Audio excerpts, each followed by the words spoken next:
ಬದಲಾವಣೆ ಲೈಫಲ್ಲಿ ತುಂಬಾನೇ ಮುಖ್ಯ. ಮನುಷ್ಯನಿಗೆ ಪ್ರತಿಯೊಂದು ಹಂತದಲ್ಲೂ ಸಹ ಬದಲಾವಣೆ ಬೇಕು. ಆದ್ರೆ ನಾವು ಯಾವ ದಿಕ್ಕಿನಲ್ಲಿ ಬದಲಾಗ್ತಿದೀವಿ ಅನ್ನೋದು ನಮ್ಮ ಭವಿಷ್ಯವನ್ನು ನಿರ್ಧಾರ ಮಾಡುತ್ತೆ.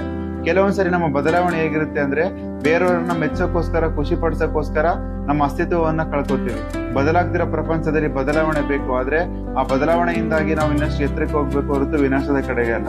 ಯೋಚನೆ ಮಾಡಿ.